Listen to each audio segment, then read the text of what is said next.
ওম শান্তি। আজকের তারিখ হলো 14/2/2026। প্রথম রলি ওম শান্তি। বাপদাদা মধুবন। বিশেষভাবে শিব জয়ন্তীর নিমিত্ত প্রশ্ন, বাবা বাচ্চাদের সত্যযুগে নয় এই সঙ্গম যুগেই সৃষ্টির সমাচার শোনান কেন? উত্তর, কেননা সত্যযুগ তো হলো আদির সময়। সেই সময় সম্পূর্ণ সৃষ্টির সমাচার অর্থাৎ সৃষ্টির আদি, মধ্য এবং অন্তের জ্ঞান কীভাবে শোনাবেন?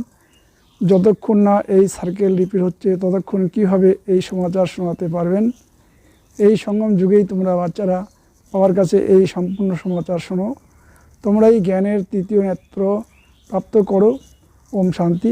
আজ হলো ত্রিমূর্তি শিব জয়ন্তী, সেই সঙ্গে ব্রাহ্মণ জয়ন্তী এবং সঙ্গম যুগ জয়ন্তীর শুভ দিবস। অনেকেই আছে যাদের বাবা ঈশ্বরীয় জন্মসিদ্ধ অধিকারের গ্রিটিংসও দিতে পারেন না। অনেকেই আছে যারা জানেন না যে শিব বাবাকে তারা থেকে কি প্রাপ্ত হবে, তারা গ্রিটিংস কি বুঝবে। নতুন বাচ্চারা একদমই বুঝতে পারে না।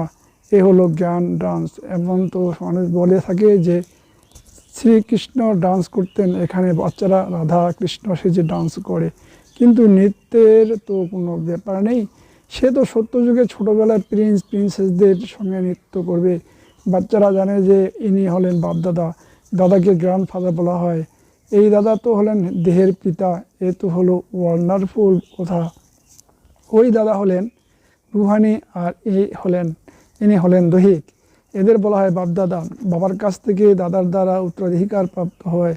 উত্তরাধিকার হলো গ্র্যান্ডফাদারের। সব আত্মারা হলো ব্রাদার্স, তাই উত্তরাধিকার বাবার কাছ থেকে প্রাপ্ত হয়। বাবা বলেন, তোমাদের অর্থাৎ আত্মাদের নিজের শরীর, নিজের কর্মেন্দ্রিয় আছে। আমাকে নিরাকার বলা হয়, তাহলে অবশ্যই আমার শরীর চাই, তবেই তো বাচ্চাদের রাজযোগ শেখাবো, অথবা মানুষ থেকে দেবতা, অতীত থেকে পাবন হওয়ার মার্গ বলে দেব, বা আবর্জনা মুক্ত দেহরূপী বস্ত্র পরিষ্কার করব। তাহলে অবশ্যই অনেক বড় ধোপা হবেন। সম্পূর্ণ বিশ্বের আত্মাদের আর শরীর ধুয়ে পরিষ্কার করেন জ্ঞান আর যোগের দ্বারা। তোমাদের আত্মাকে শুদ্ধ করা হয়। আজ তোমরা বাচ্চারা এসেছো, তোমরা জানো যে আমরা শিব বাবাকে অভিবাদন জানাতে এসেছি। বাবা তবু বলেন, তোমরা যাকে গ্রিটিংস জানাও সেই বাবাও তোমাদের গ্রিটিংস জানান, কেননা তোমরা হলেন অনেক বড় সর্বোত্তম ভাগ্যবান ব্রাহ্মণ কুলভূষণ আত্মা। দেবতারা এতটা উত্তম নয় যতটা তোমরা। ব্রাহ্মণ হলো দেবতার থেকে উচ্চ থেকেও উচ্চ হলেন বাবা। তিনি আসেন ব্রহ্মার তনে। তার সন্তান তোমরা অনেক উচ্চ ব্রাহ্মণ তৈরি হও। ব্রাহ্মণ হলো শিখা, তার নিচে হলো দেবতারা, সব থেকে উপরে হলেন বাবা। বাচ্চারা বাবা তোমাদের ব্রাহ্মণই বানিয়েছেন স্বর্গের উত্তরাধিকার দান করার জন্য। এই লক্ষ্মী নারায়ণের দেখো কত মন্দির বানানো হয়েছে, মানুষ সেখানে মাথা ঠোকে। ভারতবাসীদের তো একথা জানা উচিত যে এরা মানুষ, লক্ষ্মী নারায়ণ এরা দুইজন পৃথক। এখানে তো এক মানুষের দুই নাম রেখে দেয়, একজনের নাম লক্ষ্মী নারায়ণ, অর্থাৎ নিজেকে বিষ্ণু চতুর্ভুজ বলে। লক্ষ্মী নারায়ণ অথবা রাধাকৃষ্ণ নাম রেখে দেয়, তাহলে তো চতুর্ভুজ হয়ে গেল, তাই না? এই বিষ্ণু তো হলেন সূক্ষ্ম বতনের এইম অবজেক্ট। তোমরা এই বিষ্ণুপুরীর মালিক হবে। এই লক্ষ্মী নারায়ণ হলেন বিষ্ণুপুরীর মালিক। বিষ্ণুর হলো চার ভুজা, দুই লক্ষ্মীর আর দুই নারায়ণের। তোমরা বলবে যে আমরা বিষ্ণুপুরীর মালিক হচ্ছি। আচ্ছা, বাবার মহিমা গীত শোনাও, কত মিষ্টি, কত প্রিয় আমাদের শিব ভোলা ভগবান। সম্পূর্ণ দুনিয়াতে শুরু থেকে এখন পর্যন্ত এই একজনের ছাড়া আর কারোরই এমন কোনো মহিমা নেই। নম্বরের ক্রমানুসারে তো আছেই। সবথেকে বেশি সর্বোত্তম মহিমা হলো উঁচুর থেকে উঁচু পরম পিতা পরমাত্মা। তোমরা সবাই যার সন্তান, তোমরাও বলো যে আমরা ঈশ্বরের সন্তান। ঈশ্বর তো স্বর্গের রচয়িতা। তাহলে তোমরা নরকে কেন পড়ে আছো? ঈশ্বরের এখানে জন্ম হয়। খ্রিস্টানরা বলবে আমরা খ্রাইস্টের, এই ভারতবাসীরা ভুলে গেছে যে আমরা পরমপিতা পরমাত্মা শিবের ডাইরেক্টর বাচ্চা। বাবা এখানে আসেন বাচ্চাদের নিজের বানিয়ে রাজ্য ভাগ্য দান করতে। আজ বাবা খুব ভালোভাবে বোঝান, কেননা অনেক নতুন বাচ্চাও আছে, এদের কাছে বোঝা মুশকিল। হ্যাঁ, তবুও তারা স্বর্গবাসী হয়। স্বর্গে সূর্যবংশী রাজা রানীও আছে, আবার দাসদাসীরাও আছে, প্রজাও অনেক হয়। এদের মধ্যে কেউ গরিব, কেউ আবার বিত্তবান হয়। বিত্তবানদেরও দাসী থাকে। সম্পূর্ণ রাজধানী এখানে স্থাপন হচ্ছে, এ তো আর কেউ জানে না। সকলের আত্মাই তমপ্রধান, কারোরই জ্ঞানের তৃতীয় নেত্র নেই। গীত এখন বাবা মহিমা শুনেছে, তিনি হলেন সকলের বাবা।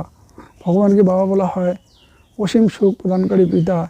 এই ভারতে একসময় অগাধ সুখ ছিল, লক্ষ্মী নারায়ণের রাজত্ব ছিল।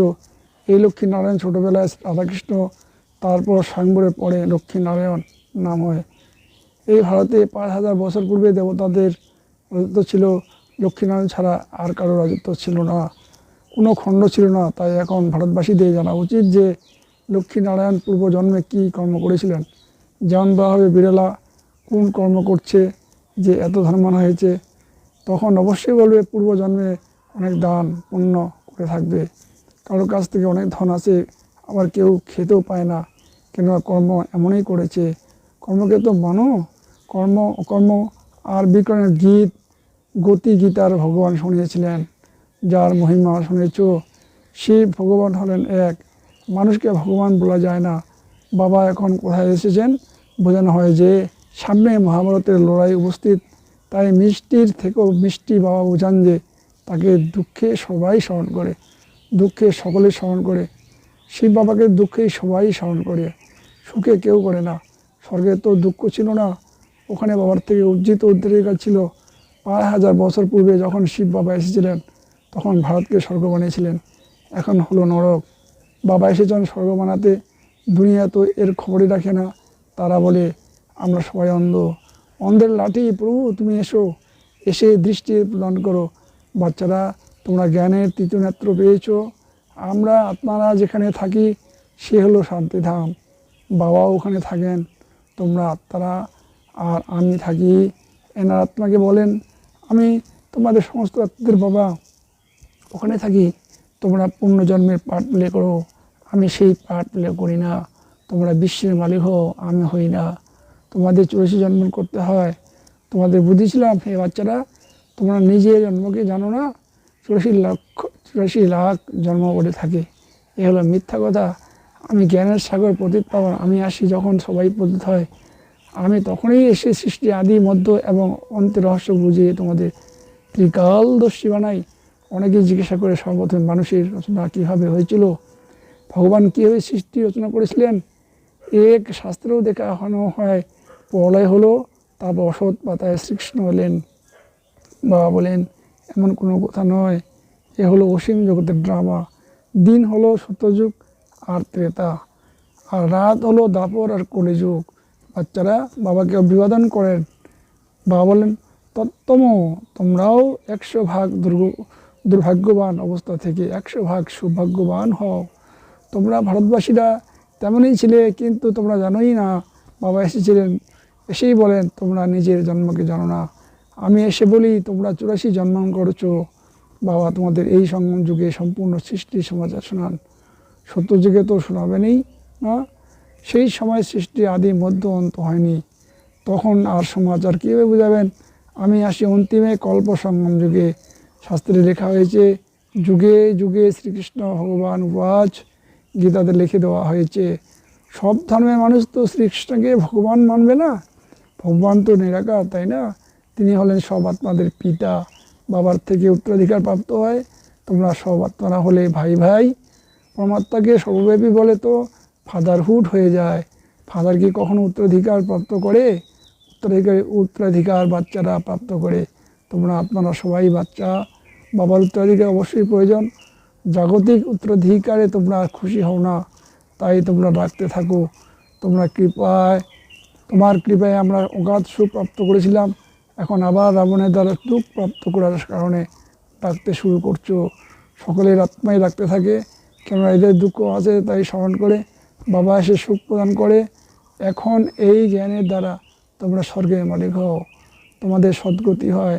তাই গায়নও হয় সকলের সদ্গতি দাতা এক বাবা। এখন সকলেই দুর্গতিতে আছে, এরপর সকলেরই সদ্গতি হয়। যখন লক্ষ্মীনারায়ণের রাজত্ব ছিল তখন তোমরা স্বর্গে ছিলে, বাকি সবাই মুক্তিধামে ছিল। এখন আমরা বাবার কাছে রাজযোগ শিখছি। বাবা বলেন কল্পের সঙ্গমে আমি তোমাদের পড়াই। মানব থেকে দেবতা বানায়। বাচ্চারা, আমি তোমাদের সমস্ত রহস্য বুঝিয়ে বলি। শিবরাত্রি কবে হয়েছে তা তোমাদের জানা উচিত। কি হয়েছিল, শিব বাবা কবে এসেছিলেন, মানুষ কিছুই জানে না। তাহলে তো পাথর বুদ্ধি হলো। এখন তোমরা পরশ পাথর তুললো, বুদ্ধি তৈরি হও। ভারত পরশ্বপুরীর গোল্ডেন এজ ছিল। লক্ষ্মী নারায়ণকেও ভগবান ভাগবতী বলা হয়। তাদের উত্তরাধিকার ভগবানই দিয়েছিলেন, আবারও দিচ্ছেন তোমাদের। আবার তিনি ভগবান ভাগবতী বানাচ্ছেন। এখন হলো তোমাদের অনেক জন্মের অন্তিম জন্ম। বাবা বলেন, বিনাশ সামনে উপস্থিত। একে বলা হয় রুদ্র জ্ঞান যজ্ঞ। দুনিয়ার যে যজ্ঞ হয় তাকে বলা হয় ম্যাটেরিয়াল যজ্ঞ। এ হলো জ্ঞানের কথা। এখানে বাবা এসে মানুষকে দেবতা বানান। তোমরা শিব বাবার আগমনের জন্য তাকে অভিবাদন জানাও। বাবা আবার বলেন, আমি একা তো আসি না, আমারও শরীরে প্রয়োজন। আমাকে ব্রহ্মা তনে আসতে হয়, সর্বোত্তমে সূক্ষ্ম বর্তন রচনা করতে হয়। তাই এনার মধ্যে প্রবেশ করেছি। ইনি তো পতিত ছিলেন, 84 জন্ম করে পতিত হয়েছিলেন। সবাই বাবাকে রাখতে থাকে। বাবা এখন বলছেন, বাচ্চারা, আমি আবার তোমাদের উত্তরাধিকার দান করতে এসেছি। বাবাই ভারতকে স্বর্গের উত্তরাধিকার দান করেন। স্বর্গের রচয়িতা হলেন বাবা, তাহলে অবশ্যই তিনি স্বর্গের উত্তরাধিকারই দান করবেন। তোমরা এখন স্বর্গের মালিক হচ্ছ। এ হলো পাঠশালা। ভবিষ্যতে মানুষ থেকে 21 জন্মের জন্য দেবতা হওয়ার তোমরা স্বর্গের মালিক হচ্ছ। 21 জন্ম তোমরা সুখ ভোগ করো, ওখানে অকালে মৃত্যু হয় না।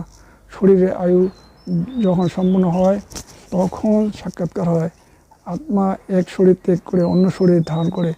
সাপের উদাহরণ তো আছে। বাচ্চারা, তোমরা এখন বাবাকে অভিবাদন জানাও, বাবাও আবার তোমাদের অভিবাদন জানান। তোমরা এখন দুর্ভাগ্যবান থেকে সৌভাগ্যবান হচ্ছ। পতিত মানুষ থেকে তোমরা পাবন দেবতা হও। চক্র তো ঘুরতেই থাকে। বাচ্চারা, এ তো তোমাদের বোঝাতে হবে। এরপরে প্রায় লোভ হয়ে থাকে। সত্য যে জ্ঞানের প্রয়োজন থাকে না। তোমরা এখন দুর্গতিতে আসো, তাই এই জ্ঞানের দ্বারা তোমাদের সদ্গতি প্রাপ্ত করো। বাবা এসেই স্বর্গে স্থাপনা করেন। সকলের সদ্গুরু একজনেই। বাকি ভক্তি মার্গের কর্মকাণ্ডে দ্বারা কারোর সদ্গতি হয় না। সকলেরই সিঁড়ি নিচে নামতে থাকবে। ভারত শতপ্রধান ছিল, তারপর 84 জন্ম করতে হয়। তোমাদের আবার এখন উত্তরণে যেতে হবে। মুক্তিধাম নিজের ঘরে ফিরে যেতে হবে।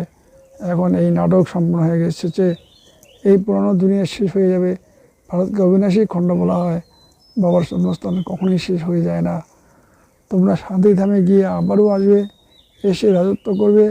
পাবন এবং পতিত ভারতই হয়। তোমরা 84 জন্ম করতে করতে পতিত হয়ে গেছো, যোগী থেকে ভোগী হয়ে গেছো। এ হলো ভয়ানক নরক। এ হলো গভীর দুঃখের সময়। এখনও তো অনেক দুঃখ আসবে। রক্তের খেলা চলবে, বসে বসে বোম পড়বে। তোমরা কী অপরাধ করছো, কারণেই সকলে বিনাশ হয়ে যাবে।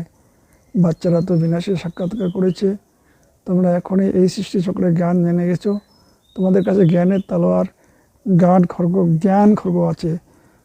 তোমরা হলে ব্রহ্মা মুখ বংশাবলী ব্রাহ্মণ। প্রজাপিতাও বাবা, পূর্বকল্পে ইনি মুখ বংশাবলী জন্ম দিয়েছিলেন। বাবা বলেন, আমি কল্পে কল্পে আসি, আমি এনার মধ্যে প্রবেশ করে তোমাদের মুখে বংশাবলী বানাই।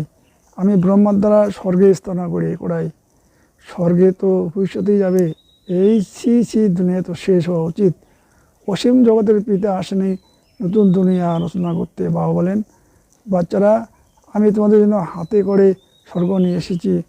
আমি তোমাদের কোনো কষ্ট দেই না। তোমরা সবাই হলে দ্রৌপদী। আচ্ছা, মিষ্টি মিষ্টি হারানিধি বাচ্চাদের প্রতি মাতা পিতা বাপদাদা স্মরণে স্নেহ সুমন এবং সুপ্রভাত। আত্মাদের পিতা আত্মধর্মী বাচ্চাদের নমস্কার জানাচ্ছেন। ধারণার জন্য মুখ্য সার, দেবতাদের থেকে উচ্চ আমরা সর্বোত্তম ব্রাহ্মণ। এই রোহানির সাথে থাকতে হবে। জ্ঞান এবং যোগের দ্বারা আপনাকে স্বচ্ছ বানাতে হবে। 2, সবাইকে শিব বাবার অবতরণের অভিনন্দন জানাতে হবে। বাবার পরিচয় দান করে পতিত থেকে পাবন বানাতে হবে। শত্রু রাবণের হাত থেকে মুক্ত করতে হবে। বরদান, বিস্তারের রং বেরং বিষয় থেকে পৃথক থেকে মুশকিল সহজ করে সহযোগী ভব। বাবাকে দেখার পরিবর্তে যখন বিষয়ে দেখতে শুরু করো তখন অনেক প্রশ্ন উৎপন্ন হয়, আর সহজ কোথাও মুশকিল অনুভব হতে থাকে। কেননা এই বিষয় বা কোথাও হলো বৃক্ষ, আর বাবা হলেন বীজ। যারা এই বিস্তারে বৃক্ষকে হাতে তুলে নেয় তারা বাবাকে পৃথক করে দেয়, তখন বিস্তার এক জাল হয়ে যায়, যাতে তারা আটকে যায় বা ফেঁসে যায়। এই বিষয়ে বিস্তারের রং বেরঙের কথা থেকে যা নিজের প্রতি আকৃষ্ট করে, তাই বীজরূপ বাবার স্মরণে বিন্দু লাগিয়ে সেই বিস্তার থেকে পৃথক হয়ে যাও, তাহলে সহযোগী হয়ে যাবে। স্লোগান: আমি এবং আমিত্ব ভাবের খাতকে সমাপ্ত করাই হলো রিয়েল কোল্ড হওয়া। অব্যক্তই ছিল একতা আর বিশ্বাসের বিশেষত্বের দ্বারা সফলতা সম্পূর্ণ হব। এখানে এখন সবাই মিলে একমত হয়ে সেবার যে কোনো কার্য ধুমধামের সঙ্গে এগিয়ে যেতে চলো। প্রতিটি ব্রাহ্মণ আত্মার সহযোগে শুভ কামনায়, শুভ ভাবনায় এই সেবাতে সাড়া ফেলে দাও। কেউ যদি মুখে বলতে নাও পারে, তাহলে মনের বায়ুমণ্ডলে দ্বারা সুখের বৃত্তি, সুখময় স্থিতি দ্বারা সুখময় সংসার তৈরি করো। কোথাও যদি যেতে না পারো, শরীর যদি ঠিক না থাকে, তাহলে ঘরে বসে এই সেবা করো। সেবাতে অবশ্যই সহযোগী হও, তবেই সকলের সহযোগ সুখময় ও সংসার তৈরি হবে। ওম শান্তি, ওম শান্তি, ওম শান্তি।